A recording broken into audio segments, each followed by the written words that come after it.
ساتھی آؤ میں اور آپ آج کی اس بزم میں یہ پختہ عزم کر کے اٹھیں کہ آج ہم خود بھی اور اپنی اولاد کو بھی اپنے دوستوں کو بھی، میرے والد گرامی فرمایا کرتے تھے جس سے دوستی ہو نا اس کی انگلی پکڑ کے دین کی راہ پہ لے آؤ، یہ دوستی کا حق ہے۔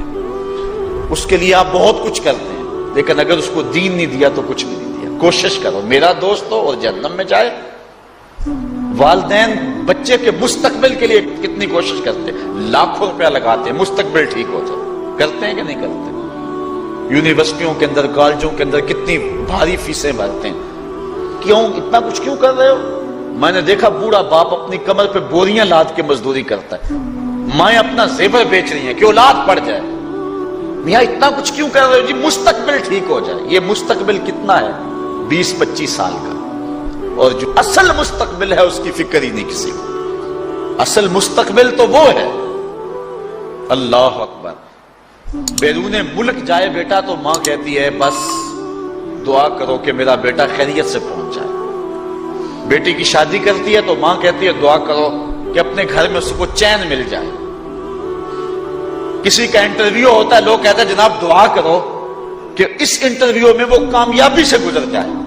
میں کہتا ہوں جب قبر میں اترتا ہے پھر کسی نے آ کر کبھی نہیں کہا کہ دعا کرو مشکل گھڑی آ گئی ہے خیریت سے گزر جائے۔ اصل امتحان تو یہ ہے، اگر اس امتحان سے گزر گیا تو کامیابی اور بامرادی۔ یہ تھوڑا سا مستقبل دنیا کا، اس کے لیے ہم کتنے پیسے لگا دیتے ہیں، سب کچھ اولاد کو آتا ہے، ہر شے فر پڑھتے اور بولتے ہیں، دعائے قنوت بھی نہیں آتی ہوتی۔ تو ہم اپنی اولاد کے لیے دین کا تحفہ اس کو کبھی نہ چھوڑیں۔ اللہ اکبر، کوشش کریں، محنت کریں۔ حضور نبی رحمت صلی اللہ علیہ وآلہ وسلم نے ان بد عمل واعظین کی بات بھی کی ہے کہ جو لوگوں کو نیکی کا حکم دیتے ہیں اور خود اس پہ عمل نہیں کرتے۔ آج ہمارے کچھ واعظین لوگوں کو تو واعظ و تلقین اور نصیحت کرتے ہیں اور خود نماز میں سخت سستی کا ارتکاب کرتے ہیں، اور جس سے قوم کے اندر نماز میں سستی عملاً پیدا ہو جاتی ہے۔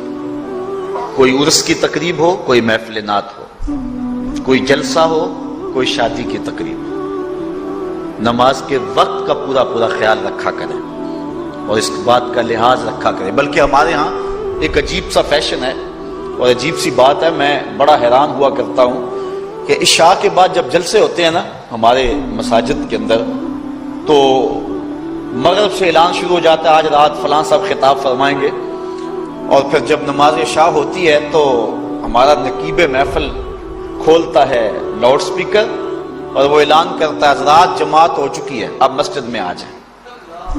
یعنی یہ نماز کو ہلکا کرنے والی بات ہے۔ انہوں کو کہا جا رہا ہے کہ بلکہ بعض تو کہہ دیتے ہیں جس کا تمہیں ڈر تھا وہ گزر گئی ہے، اب آ جاؤ، کیا لینا ہے جلسے میں آ کر اگر نماز ہی نہیں پڑھنی ہے تو۔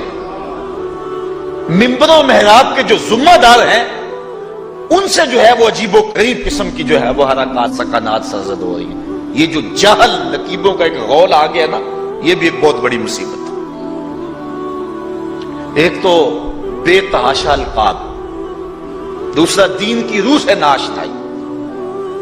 وہ کسی نے کہا تھا نا کہ پہلے حضرت غوث پاک ولی بناتے تھے، چور سے کتب بناتے تھے، آج کل ہم بناتے ہیں۔ کہا تم کیسے؟ کہا ہمیں پتا ہوتا ہے یہ چور بیٹھا ہوا ہے، کہتے ہیں غوث زماں اور کتب دوران۔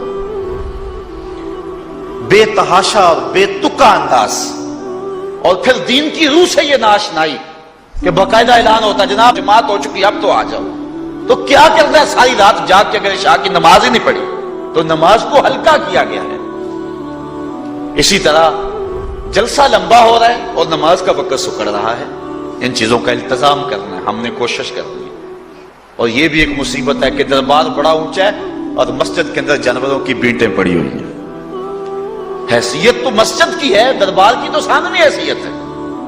دربار پہ 3 کروڑ روپیہ لگا ہوا ہے اور مسجد میں چٹائیاں بھی موجود نہیں۔